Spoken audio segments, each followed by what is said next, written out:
America ഇന്ത്യക്കെതിരെ tariff പ്രഖ്യാപിച്ചു, അത് വർദ്ധിപ്പിക്കുന്നു, കുറയ്ക്കുന്നു, ഇതൊക്കെ നടക്കുന്നു.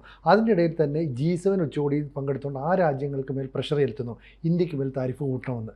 യൂറോപ്യൻ യൂണിയന് മേലിലും ഇതേ സമ്മർദ്ദമാണ് ചെലുത്തുന്നത്. എന്തിനാണ് ഈ ട്രംപ് ഇന്ത്യയെ ഇങ്ങനെ ടാർഗറ്റ് ചെയ്യുന്നത്? അത് വളരെ ലളിതമാണ് മനസ്സിലാക്കി കഴിഞ്ഞാൽ.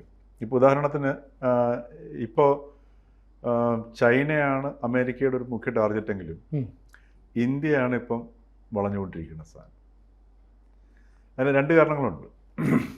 അതിലൊന്ന്, ഈ രണ്ട് രാജ്യങ്ങളെയും ഇപ്പോൾ ഒരു കുതിപ്പിൻ്റെ പാതയിലാണ്. ഈ രണ്ട് രാജ്യങ്ങളെ കുറിച്ചിട്ടും ഈ പറഞ്ഞതുപോലെ ഈ IT-യിലുള്ള നെക്സ്റ്റ് സ്റ്റേജിലേക്കുള്ള ഒരു ചാട്ടമുണ്ട്, കുതിപ്പുണ്ട്. ഇന്നിപ്പോൾ ശരിക്കും പറഞ്ഞാൽ AI നിർമ്മിത ബുദ്ധി ഒരു ബബിൾ, ഒരു പൊട്ടലിൻ്റെ പൊട്ടലിലേക്ക് നീങ്ങിക്കൊണ്ടിരിക്കുകയാണ് അമേരിക്കയിൽ. അതിൻ്റെ കാരണം എന്ന് വെച്ചാൽ ഭൗതികശാസ്ത്രം കണ്ടെത്തിയിട്ടുള്ള മുഴുവൻ സാധനങ്ങളും AI ഇപ്പോൾ ചെയ്തു തരും. അതിനപ്പുറത്തേക്ക് പോകാൻ പറ്റുന്നില്ല, സൂപ്പർ ഇൻ്റലിജൻസിലേക്ക് പോകാൻ പറ്റുന്നില്ല. പക്ഷേ ആ സൂപ്പർ ഇൻ്റലിജൻസ് ഉള്ള രാജ്യങ്ങളാണ് ചൈനയും ഇന്ത്യയും. അപ്പോൾ ഇന്ത്യയിലെ ഉദാഹരണത്തിന് നമ്മുടെ അമേരിക്കയിലെ കമ്പനികളെല്ലാം തന്നെ റൺ ചെയ്യുന്നത് ഇന്ത്യക്കാരാണ്, അല്ലേ? അതെ. അപ്പോൾ അത് ഇന്ത്യൻസിൻ്റെ ഈ ഡിജിറ്റൽ, അതായത് ഗണിതശാസ്ത്രത്തിലുള്ള ഒരു പ്രാമുഖ്യം, അതിനെക്കുറിച്ച് നന്നായിട്ട് അമേരിക്കയ്ക്ക് ബോധ്യമുണ്ട്. ഇപ്പോൾ പഴയ പോലുള്ള കാലഘട്ടമല്ല. അപ്പോൾ ഈ ഒരു സാഹചര്യത്തിൽ ഇനി ആരുടെ കയ്യിലാണോ സൂപ്പർ ഇൻ്റലിജൻസ് കയ്യിലേക്ക് വരുന്നത്, അവരുടെ കയ്യിലേക്കാണ് ലോകം പിന്നീട് മാറുന്നത്. അവിടെയാണ് ഈ നെക്സ്റ്റ് യുഗത്തിലേക്ക് കിടക്കുമ്പോൾ ആര് ലോകത്തിൻ്റെ നിയന്ത്രണം ഏറ്റെടുക്കും എന്നൊക്കെയുള്ള സംഗതി. ഇപ്പോൾ ഇന്ത്യ ലോകത്തിന് നിയന്ത്രണം ഏറ്റെടുക്കാൻ പോകുന്നുള്ളതല്ല, പക്ഷേ അമേരിക്കയ്ക്ക് അത് നഷ്ടപ്പെടാൻ അവർക്ക് താല്പര്യമില്ല. അവരുടെ ഹ്യൂജ് ഇൻവെസ്റ്റ്മെൻറ്റാണ് ഇപ്പോൾ ഈ AI മേഖലയിലേക്ക് നടത്തി. ഇപ്പം മസ്കിൻ്റെ ആണെങ്കിലും പിന്നെ സാം ആൾട്ട്മാൻ്റെ ആണെങ്കിലും മൈക്രോസോഫ്റ്റ്, ഗൂഗിള്, ഇവരൊക്കെ എന്ന് വെച്ചാൽ ബില്യൺസ് ഓഫ് ക്രോർസാണ് ആ മേഖലയിൽ. ഇപ്പം ഫേസ്ബുക്കിൻ്റെ മെറ്റയുടെ നേതൃത്വത്തിലുള്ള സക്കർബർഗിൻ്റെ ആണെങ്കിൽ, സക്കർബർഗ് ഒരു 24 വയസ്സുകാരൻ പയ്യനെ എടുത്തിരിക്കുന്നത് ഒരു വർഷം 3000 കോടി ഇന്ത്യൻ റുപ്യ ശമ്പളം കൊടുത്തിട്ടാണ്. അതെല്ലാം ഈ സൂപ്പർ ഇൻ്റലിജൻസ് അല്ലെങ്കിൽ ആർട്ടിഫിഷ്യൽ ജനറൽ ഇൻ്റലിജൻസ് കഴിഞ്ഞിട്ട് സൂപ്പർ ഇൻ്റലിജൻസ് അതിലേക്ക് പോകാൻ വേണ്ടിയിട്ടാണ്. അപ്പോൾ ഇങ്ങനെ ഒരു നെക്സ്റ്റ് ലെവലിലേക്കുള്ള ലോകത്തിൻ്റെ കുതിപ്പിനെ അതിലേക്ക് ശ്രദ്ധപ്പെടുത്താതെ ഈ രണ്ട് രാജ്യങ്ങളെയും സമ്മർദ്ദത്തിലാക്കുക എന്നുള്ളൊരു തന്ത്രം ഒരു പക്ഷത്തുണ്ട്. അതോടൊപ്പം തന്നെ ചൈനയെ കവർ ചെയ്യുക എന്നുള്ള സാധനമുണ്ട്. അപ്പോൾ അതുകൊണ്ടാണ് അമേരിക്കയുടെ ദക്ഷിണേഷ്യൻ പോളിസി മുഴുവൻ മാറ്റിക്കഴിഞ്ഞു. ഉദാഹരണത്തിന് പാകിസ്ഥാനുമായിട്ടുണ്ടായിരിക്കുന്ന ഒരു വീണ്ടും പുതുക്കിയിരിക്കുന്ന ഒരു ബന്ധം, അതും അവർ ബലൂചിസ്ഥാനിലേക്കാണ് വരാൻ പോകുന്നത്. ബലൂചിസ്ഥാനിലെ മറ്റേ റെയർ എർത്ത് ഖനനത്തിനാണ് അമേരിക്ക പാകിസ്ഥാനുമായിട്ട് ഇതുണ്ടാക്കിയിരിക്കുന്നത്. അതോടൊപ്പം തന്നെ ഇപ്പോൾ അമേരിക്ക പുതിയൊരു നിർദ്ദേശം വെച്ചത് ഏറ്റവും തമാശയായിട്ട് തോന്നിയൊരു സംഗതിയാണ്. അഫ്ഗാനിസ്ഥാനിലെ ബാഗ്ര എയർബേസ്, ലോകത്തിലെ ഏറ്റവും വലിയ അമേരിക്കയുടെ എയർബേസാണ് അഫ്ഗാനിസ്ഥാനിലെ ബാഗ്ര എയർ സ്പേസ്. അതിപ്പോൾ അഫ്ഗാൻ ഭരണകൂടത്തോട് പറഞ്ഞിരിക്കുന്നു അമേരിക്കയ്ക്ക് വിട്ടുതരണമെന്ന് പറഞ്ഞിരിക്കുക. അഫ്ഗാൻ്റെ സ്വന്തമാണത്, അഫ്ഗാൻ്റെ സ്വന്തമാണ്. അപ്പോൾ ബാഗ്രാം എയർബേസ് അമേരിക്കയ്ക്ക് വിട്ടുതരണം. അമേരിക്കയുടെ ഏറ്റവും വലിയ സൗത്ത് ഏഷ്യയിൽ, ദക്ഷിണേഷ്യയിലെ സ്ട്രാറ്റജിക് പോയിൻ്റാണ്, അത് നമുക്ക് ഉപേക്ഷിക്കാൻ പറ്റില്ല എന്ന് ട്രംപ് വളരെ ശക്തമായിട്ട് അഫ്ഗാൻകാരോട് പറഞ്ഞിരിക്കുകയാണ്.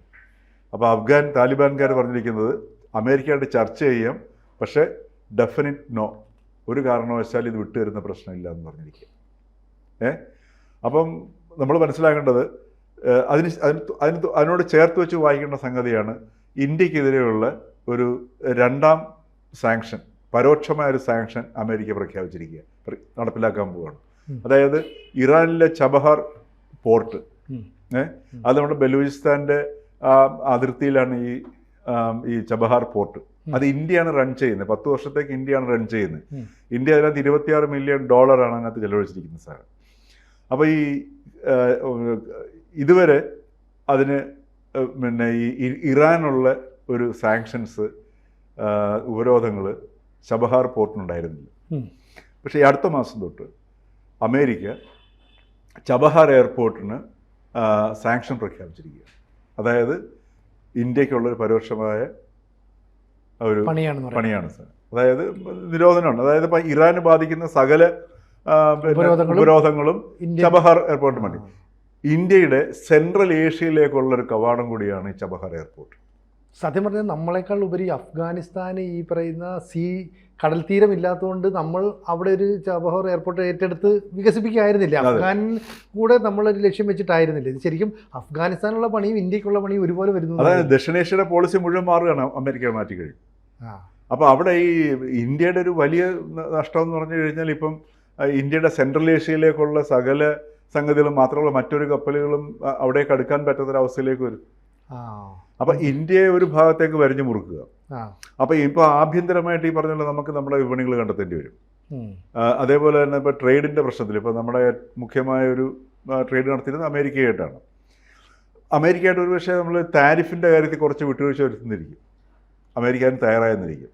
അതിൻ്റെ കാരണം എന്ന് വെച്ച് കഴിഞ്ഞാൽ ഇന്ത്യൻ ഗവൺമെൻറ് കൃത്യമായ മെസ്സേജ് അമേരിക്കയ്ക്ക് കൊടുത്തിട്ടുണ്ടെന്നാണ് നമ്മൾ വളരെ അൺകൺഫേംഡ് ആയിട്ടുള്ള റിപ്പോർട്ടിൽ നിന്ന് മനസ്സിലാക്കുന്നത്. അതായത് അങ്ങനെയാണെന്നുണ്ടെങ്കിൽ നിങ്ങൾ വളരെ കർശനമായ രീതിയിൽ നിങ്ങൾ മുമ്പോട്ട് താരിഫിൻ്റെ വിഷയത്തിൽ പോവുകയാണെന്നുണ്ടെങ്കിൽ ഞങ്ങൾ അമേരിക്കയിലേക്കുള്ള മരുന്ന് കയറ്റുമതി രണ്ടാമത് പുനരാലോചിക്കേണ്ടി വരുമെന്ന് പറഞ്ഞിട്ടുണ്ട്. അത് അമേരിക്കയിലെ ജനങ്ങൾ അവർക്ക് ഭക്ഷണമില്ലെങ്കിലും ജീവിക്കാം, മരുന്നില്ലെങ്കിലും ജീവിക്കാൻ പറ്റത്തില്ല. 70% മരുന്ന് ഇന്ത്യയിൽ നിന്നാണ് പോകുന്നത്. അപ്പോൾ ഇന്ത്യ ഇവിടെ നിന്നുള്ള മരുന്ന് കയറ്റുമതി ഏതെങ്കിലും രീതിയിൽ നിയന്ത്രിക്കുമെന്ന് പറഞ്ഞു കഴിഞ്ഞാൽ അത് അമേരിക്ക നേരിട്ട് ബാധിക്കും. അതുകൊണ്ടാണ് നമ്മുടെ പ്രധാനമന്ത്രിയുടെ സാമ്പത്തിക ഉപദേഷ്ടാവ് പറഞ്ഞിരിക്കുന്നത് ഈ വരുന്ന നവംബറോട് കൂടി ഈ ട്രേഡ് ടാരിഫിൻ്റെ കാര്യത്തിലൊരു ധാരണ ഉണ്ടാവുമെന്ന് പറഞ്ഞിരിക്കുന്നത്. അതാണ് അന്നേ പറഞ്ഞിരുന്നു അല്ലേ? അതെ, അതിനകത്ത് ചിലപ്പോൾ ഉണ്ടായിരുന്നിരിക്കും. അത് അവരുടെ ആവശ്യം കൊണ്ടാണ്, മനസ്സിലായില്ലേ? അതോടൊപ്പം തന്നെ ഇപ്പോൾ ഉദാഹരണത്തിന് ഇപ്പം പിന്നെ ചൈനയെ നേരിടാനുള്ളൊരു ഭാഗം ഇപ്പം പാകിസ്ഥാനിൽ നിലയുറപ്പിക്കുന്നു. പാകിസ്ഥാനിൽ ആൾറെഡി അവർക്ക് ബേസ് ഉണ്ട്.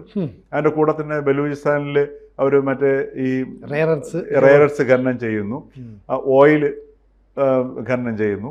അതോടൊപ്പം തന്നെ അഫ്ഗാനിസ്ഥാനിൽ ബാഗ്രാം എയർബേസ് വേണമെന്ന് പറയുന്നു.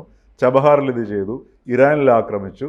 അതോടൊപ്പം തന്നെ പശ്ചിമേഷ്യയിൽ ഇപ്പം ഇസ്രയേലിനെ കൊണ്ട് ഇവിടെ അടുപ്പിച്ചു, ഖത്തറിൽ അടുപ്പിച്ചു. എന്തിനെന്തെങ്കിലും സംഭവിച്ചോ? ഒന്നും സംഭവിച്ചില്ല. അപ്പോൾ അറബ് രാജ്യങ്ങളും പേടിച്ചോ എന്നുള്ളൊരു മുന്നറിയിപ്പാണ്. കാരണം അറബ് രാജ്യങ്ങളുടെ പുറത്തുള്ള ആധിപത്യം ഉറപ്പിക്കലാണ്, മനസ്സിലായില്ലേ? ഞങ്ങൾ അടിക്കും. കാരണം അവർക്ക് അടിക്കണമെന്ന് വെച്ചാൽ UAE, Qatar, Saudi Arabia, Kuwait, ഇവിടെ എല്ലാം അമേരിക്കയുടെ പിന്നെ മിലിറ്ററി സംവിധാനങ്ങളല്ലേ ഉള്ളൂ. അപ്പോൾ അതുകൊണ്ടാണ് ഇപ്പം ഈ പിന്നെ സൗദി അറേബ്യ ഈ പാകിസ്ഥാനുമായിട്ടുണ്ടാക്കിയിരിക്കുന്ന ഒരു കരാറുണ്ട്. നിങ്ങളെ അറ്റാക്ക് ചെയ്യുകയാണെങ്കിൽ 2 രാജ്യങ്ങളെ അറ്റാക്ക് ചെയ്യുന്നത് തുല്യമാണ് എന്നുള്ള രീതിയിലുള്ളൊരു. അതിന്റെ കാരണം എന്ന് വെച്ചാൽ പാകിസ്ഥാന്റെ കയ്യിലുള്ള ന്യൂക്ലിയർ വെപ്പൺ എടുത്തിട്ട് ഇസ്രായേലിൽ നിന്ന് പഠിപ്പിക്കാൻ വേണ്ടിയിട്ട് മാത്രമാണ്. സൗദിക്കും ഗൾഫ് രാജ്യങ്ങൾ, മനസ്സിലായില്ലേ? അത് ഇന്ത്യക്കൊരു ഭീഷണി ആകില്ല. അത് ഇന്ത്യയുടെ അറിവോടുകൂടി തന്നെ ആയിരിക്കണം അത് ചെയ്തിരിക്കുന്ന സാധനം. അത് അപ്പോൾ ഈ ഒരു രീതിയിലാണ് ഇപ്പം ദക്ഷിണേഷ്യയുടെ അമേരിക്കയുടെ പോളിസി. അപ്പോൾ അങ്ങനെ വരുമ്പോഴത്തേക്ക് ഇന്ത്യയും ചൈനയാണ് അവരുടെ മുഖ്യ ലക്ഷ്യം. പക്ഷേ അതോടൊപ്പം തന്നെ ഇന്ത്യയും മുറുക്കുക എന്നുള്ള ആ ഒരു സമീപനത്തിലേക്ക് അമേരിക്ക പോയിരിക്കുന്നുള്ളതാണ്. അത് നമുക്കറിയാം. ചുറ്റുപാട് ബംഗ്ലാദേശിൽ കഴിഞ്ഞ 60 ദിവസത്തിനകം അമേരിക്ക 3 തവണയാണ് അവിടുത്തെ മിലിറ്ററി ജോയിൻറ്റ് എക്സസൈസ് നടത്തിയിരിക്കുന്നത്. 60 ദിവസത്തിനും 3 തവണ. ഒന്ന് ആലോചിച്ച് നോക്കണം. ബംഗ്ലാദേശിൽ അമേരിക്ക എത്തുന്നു, പിന്നെ ഇവിടെ അഫ്ഗാനിസ്ഥാനിലൊരു ഈ ബാഗ്രാം തിരിച്ചു പിടിക്കാൻ ശ്രമിക്കുന്നു, പാകിസ്ഥാനിലൊരു എത്തിക്കഴിഞ്ഞു. അതോടൊപ്പം തന്നെ നമ്മളുടെ ഇന്ത്യൻ ഓഷൻ ഇപ്പോൾ ഇറാൻ. അപ്പോൾ ഇങ്ങനെ വന്ന് ഇന്ത്യയെ ശരിക്കും ഇങ്ങനെ ചുറ്റും വളഞ്ഞു കഴിഞ്ഞൊരവസ്ഥ വന്നു. അപ്പോൾ ഇത് വളയപ്പെടുന്ന ഒരവസ്ഥയിൽ സ്വാഭാവികമായിട്ടും ഇന്ത്യക്ക് സമ്മർദ്ദം വരും. ഇന്ത്യക്ക് അവരുടെ ഡിഫൻസ് ബജറ്റ് ക്രമാതീതമായിട്ട് വർദ്ധിപ്പിക്കേണ്ടി വരും. പിന്നെ അതുപോലെ പുതിയ വിപണികൾ കണ്ടെത്തേണ്ടി വരും. ഒരേ സമയത്താണ്. അപ്പോൾ ഇന്ത്യയുടെ വിപണിയും ബാധിക്കും ഈ ടാരിഫ് നിർത്തിയാരണേ. അപ്പോൾ ഇങ്ങനെ പല രീതിയിൽ ഇപ്പം ഇന്ത്യ ഒരു ഭയങ്കര കുതിപ്പിലാണ്. ഇപ്പം 7.8 വന്ന് 6.8 7.8 നമ്മുടെ GDP ഉയർന്നു. അതെ, 6.8 വന്നു. ഇത് ഏറ്റവും വലിയ GDP ഗ്രോത്ത് ഇന്ത്യയാണ് നേടിയിരിക്കുന്നത്. അപ്പോൾ ഈ ഒരു അവസ്ഥയിൽ എങ്ങനെ ഇന്ത്യയെ കൺട്രോൾ ചെയ്യാം എന്നുള്ളതിൻ്റെ ഒരു സംഗതിയുണ്ട്. അതുതന്നെയാണ് ഇപ്പം. അതോടൊപ്പം തന്നെ ചൈനയെ നേരിടുക. അപ്പോൾ ഈ 2 പിന്നെ പോളിസികളാണ് അമേരിക്കയുടെ ദക്ഷിണേഷ്യൻ പോളിസിയെ ഇപ്പോൾ നിയന്ത്രിച്ചുകൊണ്ടിരിക്കുന്നത്. അതിൻ്റെ ഓരോ ഉദാഹരണങ്ങളാണ് ഇപ്പോൾ നമ്മൾ കണ്ടുകൊണ്ടിരിക്കുന്നതും. ഈ ചാബഹാറിലെ പിന്നെ നമ്മുടെ ഇറാന്റെ നമ്മൾ നിയന്ത്രിക്കുന്ന പോർട്ടിന് മേലെയുള്ള ഉപരോധം ഏർപ്പെടുത്താൻ ഇതിപ്പോൾ ഈ പോകുന്നത്. അമേരിക്ക ചിന്തിക്കുന്നത് വേറെ ഉണ്ട്. ഇപ്പം 1980-കളിലെ IIT പ്രോഡക്റ്റുകളാണ് ഇപ്പോൾ അമേരിക്കയിലെ ഒട്ടുമിക്ക ലീഡിംഗ് കമ്പനികളുടെ തലപ്പത്ത്. ഇപ്പൊ സുന്ദർ പിച്ചൈ ഉൾപ്പെടെ ഉള്ളവരെല്ലാം സത്യനല്ല, മറ്റേ ശിവൻ നായക്ക്. അപ്പൊ അതിന്റെ പിന്തുണക്കാർ ഇവിടെ നിൽക്കുമ്പോൾ അവർ വീണ്ടും അമേരിക്കയിലേക്ക് പോകാതെ ഇന്ത്യൻ ഭരണകൂടം ഇവർക്ക് ഇവിടെ തന്നെ ഓപ്ഷൻസ് കൊടുത്താൽ, ഇപ്പൊ ഡ്രോണുകൾ നിർമ്മിക്കുന്ന സൈന്യത്തിന് വേണ്ടി ഇതിനൊക്കെ ഇവർക്ക് സ്റ്റാർട്ടപ്പുകൾ തുടങ്ങാം. അപ്പൊ അവസരം കൊടുത്താൽ ഇവരൊക്കെ ഇവിടെ നിന്ന് പോവുകയും അമേരിക്കയുടെ ഈ പഴയ ആധിപത്യം നശിച്ചു പോവുകയും ചെയ്യുന്ന അവർ ഭയപ്പെടുന്നുണ്ട് അല്ലേ? തീർച്ചയായിട്ടും തലയുള്ള ഇന്ത്യക്കാർ ചെല്ലുന്നില്ലെങ്കിൽ പ്രശ്നമാണ്. തീർച്ചയായിട്ടും അത് തന്നെയാണ്. അപ്പൊ ആ ഒരു ഭീതി ശരിക്കും, കാര്യം ഇന്ത്യ ഒരു ഭയങ്കരമായിട്ട് ഉണർന്ന് മുമ്പോട്ട് കുതിക്കുന്നു എന്നുള്ളൊരു ഫീലിംഗ്, പഴയ ഇന്ത്യ അല്ല പുതിയ ഇന്ത്യ എന്നുള്ളൊരു ധാരണ അതിനകത്തൊരു പരിധിവരെ ശരിയുമാണ്. എന്തായാലും ആ പേടി അങ്ങനെ നിൽക്കട്ടെ അല്ലേ? കൂടുതൽ വാർത്തകളും വിശേഷങ്ങളും നിങ്ങളിലേക്ക് എത്താൻ ABC മലയാളം സബ്സ്ക്രൈബ് ചെയ്യുക, ബെൽ ബട്ടണും അമർത്തുക.